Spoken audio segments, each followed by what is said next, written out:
Olá, queridos. Este nosso primeiro encontro, vamos falar um pouco aqui sobre a parte estrutural, a estrutura física aí da sala de emergência, né? Vamos falar um pouco sobre a política nacional de urgência e emergência, a parte convencional e vamos falar um pouco de cada ambiente que ali existe, né? Sejam todos bem-vindos e vamos direto ao ponto. Então, a sala de emergência, a urgência e emergência, é um ambiente muito importante e que dentro da política nacional ela é tida aí como uma das portas de entrada do Sistema Único de Saúde, tanto falando do sistema público, e que, obviamente, as instituições privadas também devem levar aí em consideração essa política por ter a sua importância complementar na assistência à saúde, que é direito de todos e dever do Estado, né? Então, primeiramente, nós vamos falar um pouco sobre essa parte do acolhimento, que é muito importante, que é previsto ali na política de atenção à urgência e emergência e também na política nacional de humanização. Por quê? Porque sempre teve aquela teorização de que o ambiente de emergência é um ambiente muito pesado, né? Então, a política vem para desmistificar isso, e o papel importantíssimo para a gente quebrar esse paradigma é o profissional de saúde. Então nós, que somos os recursos humanos e o mais importante deste ambiente, temos esse papel de prestar uma assistência de forma humanizada. Desde o início, que é ali a recepção da emergência.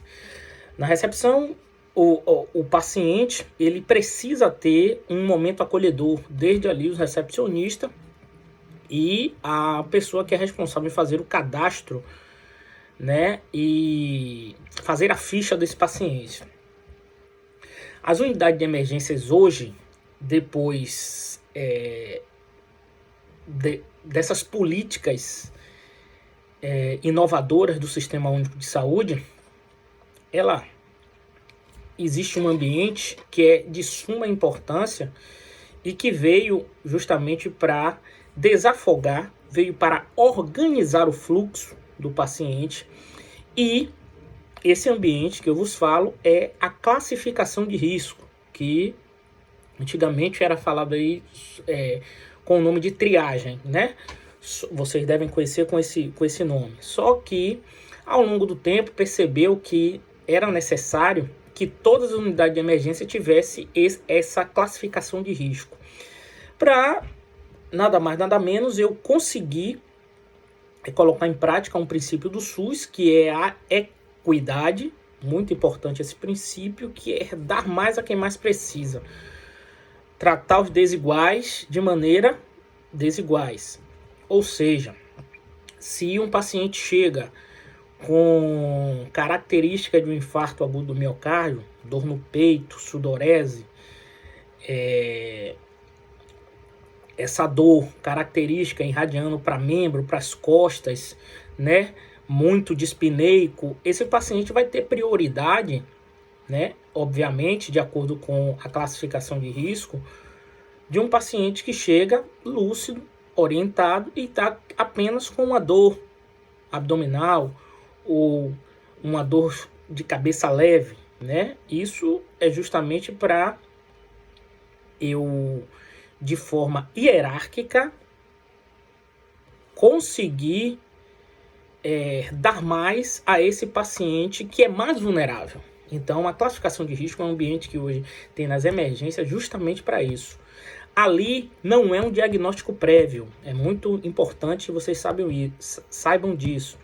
O profissional habilitado para estar ali é o profissional enfermeiro, só que, abrindo esse parêntese, o enfermeiro habilitado para a classificação de risco, um enfermeiro emergencista que conheça as emergências clínicas, as emergências traumáticas de forma muito grandiosa, porque vai ser o diferencial na classificação desse paciente. Em algumas unidades existe um sistema que ele próprio faz essa classificação, em outras não. É o próprio enfermeiro que ele tem cabe a ele essa função de acordo com os sinais e sintomas, de acordo com esse protocolo, é um protocolo do Ministério da Saúde, que ele segue ao protocolo de Manchester, né, ou Manchester, como queira falar, que é baseado em cores, né, e o Ministério da Saúde é baseado em tempo.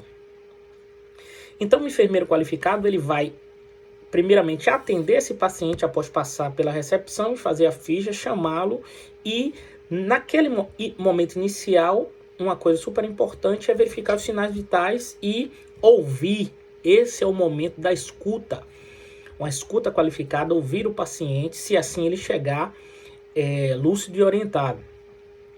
Neste momento, o enfermeiro ele vai ver dados objetivos e subjetivos, isso é super importante, o que o paciente fala e o que ele vê, né? E vai colocar na ficha. Já existe um programa, esse programa ele tanto avalia os sinais vitais, como avalia também o quinto sinal vital, que é a dor.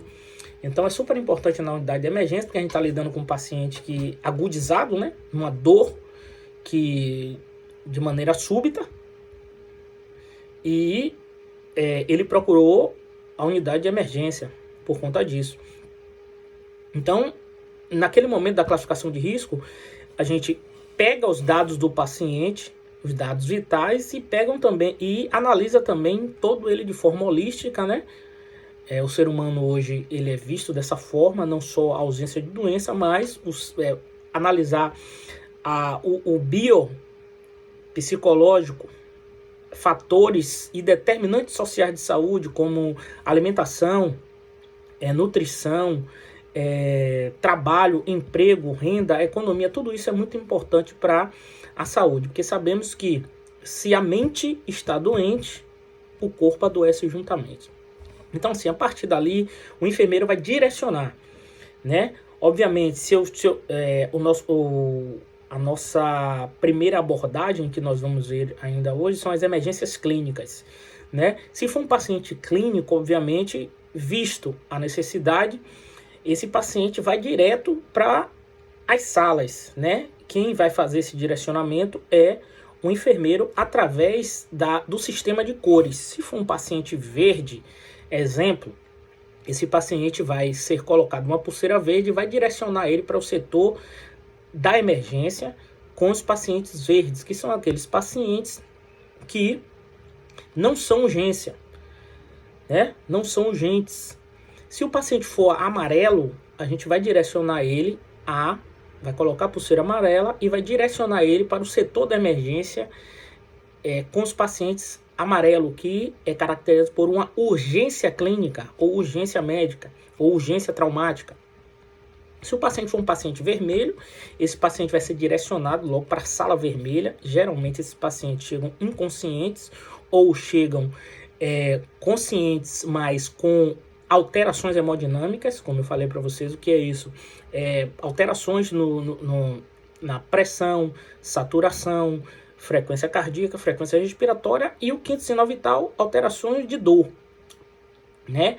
Como eu dei o exemplo, mais uma vez falando, se for um infarto agudo do miocárdio, né, o paciente ele vai apresentar uma dor típica, que a gente chama, uma dor característica do IAM. Nós vamos estudar isso nos nossos próximos encontros aí.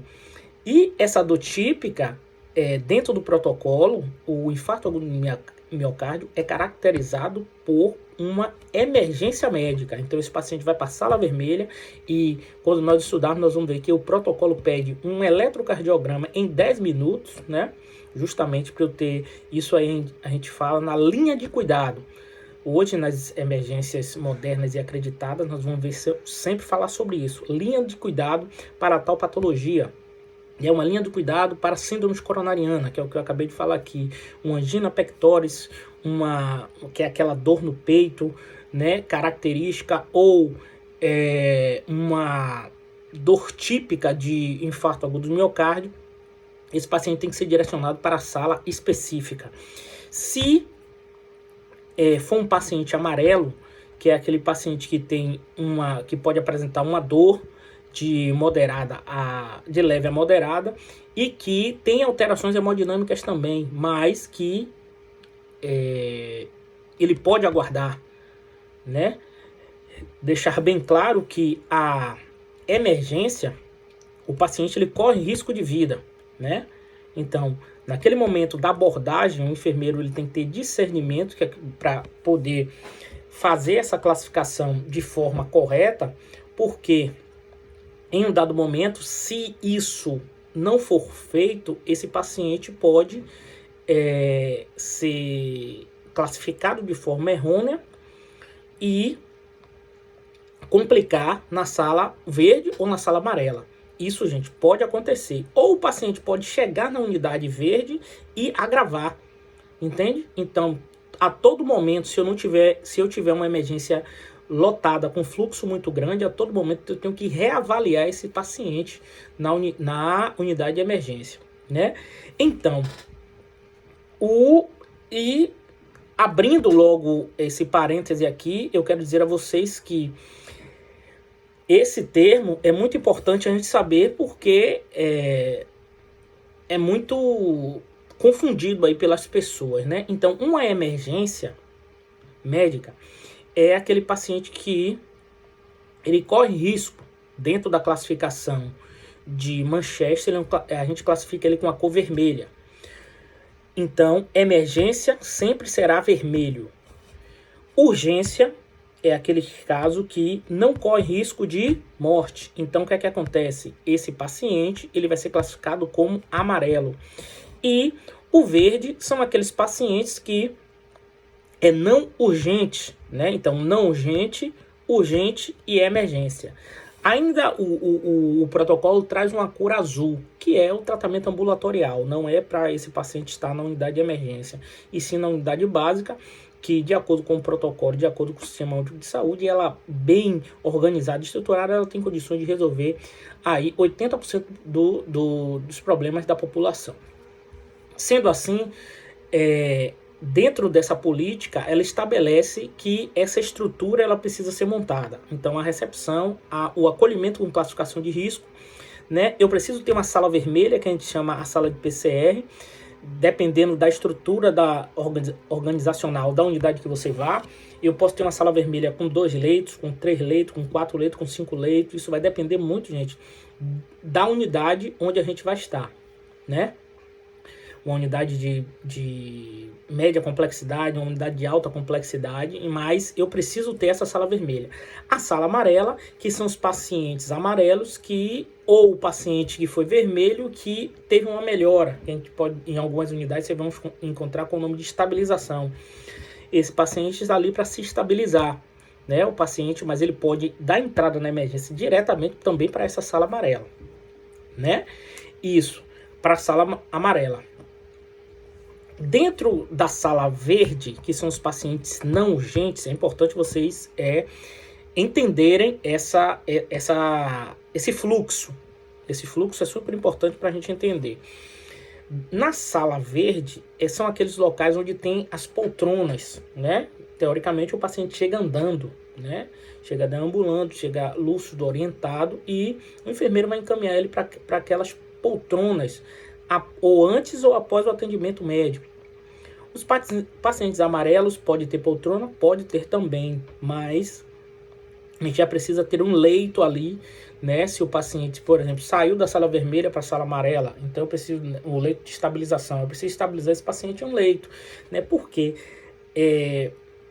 colocar o paciente deitado, gente, a gente precisa ter um discernimento muito grande, proporcionar conforto também. Tanto ele pode estar na poltrona como no leito, para elevar a cabeceira. Só se a gente pegar um paciente hoje, um grande ansioso aí com esse momento que nós estamos vivendo, e aí a gente tem o enfermeiro detecta uma elevação da pressão arterial.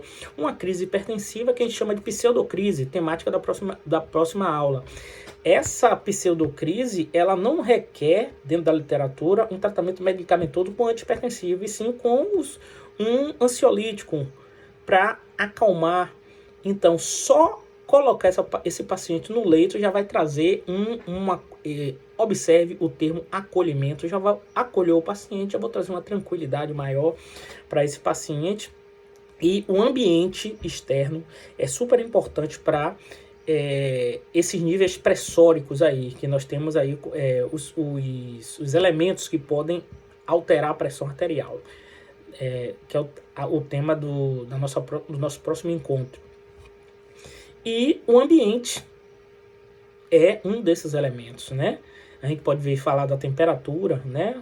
Dias ensolarados, verificando a pressão do paciente, eu posso ter uma pressão elevada. Dias mais frios, eu posso ter uma pressão normal, né, gente? Isso tudo falando sem o estresse, pegando o paciente hemodinamicamente que seja estável, que não tenha uma comorbidade, que não seja hipertenso, né? Que não tenha uma patologia prévia. Um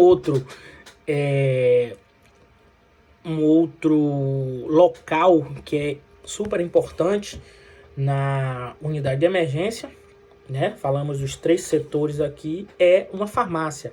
As unidades hoje têm a farmácia satélite, que é justamente a descentralização dessa farmácia central para a unidade. Por quê? Para isso otimizar o meu serviço. Eu preciso ter uma otimização ao, por exemplo, pegar um paciente grave e que eu precise de uma medicação que não esteja no carro de parada, entende? Ou uma medicação que seja controlada, que seja de geladeira. Então, assim, eu preciso ter uma farmácia. Qual o nome que é dado a essa farmácia? Farmácia satélite. Tem uma farmácia satélite na UTI, na emergência, no centro cirúrgico, no centro obstétrico, né, na clínica médica. Então, na clínica cirúrgica tem uma farmácia satélite, que é justamente uma forma de descentralizar, tirar daquele ambiente da farmácia central e colocar esse paciente para otimizar o serviço, ter mais rapidez, agilidade, né, para prestar um atendimento de forma rápida, dinâmica e objetiva ao meu cliente. Esse é o objetivo da farmácia satélite. Tem a sala de imagens, olha aí, a sala de imagem, algumas unidades nós vamos ter lá. Tanto a sala de imagem eu posso ter um raio-x e em algumas unidades, ali de forma próxima, eu posso ter a tomografia também. Isso vai depender, gente, mais uma vez, da estrutura da minha unidade. Pode ser na emergência ou pode ser em uma área de um corredor ali, mas que seja próximo da emergência também. Mas o normal, em algumas unidades, a maioria das unidades, a gente tem um raio-x. Porque é um exame, sobretudo emergências que atendam tanto emergências clínicas como ortopédicas. É um exame que é simples, né, rápido, e que o paciente com uma suspeita de uma fratura, o ortopedista vai pedir e ali mesmo ele vai tirar uma conduta, né? Tudo isso sobre a indicação. Quais são as indicações do raio-x? Então, assim, a gente vai ver se um paciente, exemplo, chega com uma insuficiência respiratória e o médico precisa fazer um raio-x de tórax, vai pedir, né, aí uma análise clínica para ver como é que está ali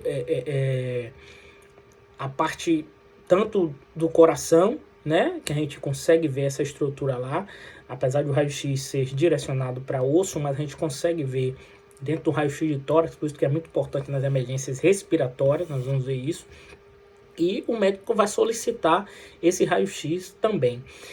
Outro local super importante é uma sala de eletrocardiograma. Em algumas unidades tem, outras não. É uma sala que é próxima também ali pelos corredores da emergência. Por quê? Pelo fato também, gente, da gente descentralizar de um setor, e o protocolo de síndrome coronariana prevê justamente isso. Um eletrocardiograma em 10 minutos. Então é importante ter ali o ECG. com o técnico de enfermagem ali para realizar. Sala de curativo, é super importante também ter uma sala de curativo para as unidades que fazem também o curativo, e a sala de medicação, que vai ser direcionada aos pacientes que vão ser atendidos e vão para a sala de medicação. Às vezes, são aqueles pacientes que vai fazer só por exemplo, uma analgesia intramuscular, e depois vai ser liberado rapidamente, entendeu? Agora, existem unidades que na própria sala verde, esse paciente já toma a medicação ali, ou no leite separado, ou se for só uma terapia medicamentosa venosa, e depois tá liberado, passa para reavalia e libera. Tudo isso vai depender, como eu disse, da estrutura da emergência. E a sala de nebulização. Essa sala de nebulização é onde é que eu tenho os gases, né? Eu posso pegar um paciente, por exemplo, com asmático. Então, ele vai passar de nebulização para fazer a nebulização lá, uso de oxigênio. Pode ser tanto no oxigênio ou então no ar comprimido. Essa é a estrutura base. Claro que isso vai divergir, viu, gente, de unidade para unidade, mas a intenção desse nosso encontro foi dar essa forma geral a vocês, fazer a diferença entre urgência e emergência, falar sobre a classificação de risco e falar da estrutura aí dessa sala de emergência. Grande abraço, até o próximo encontro.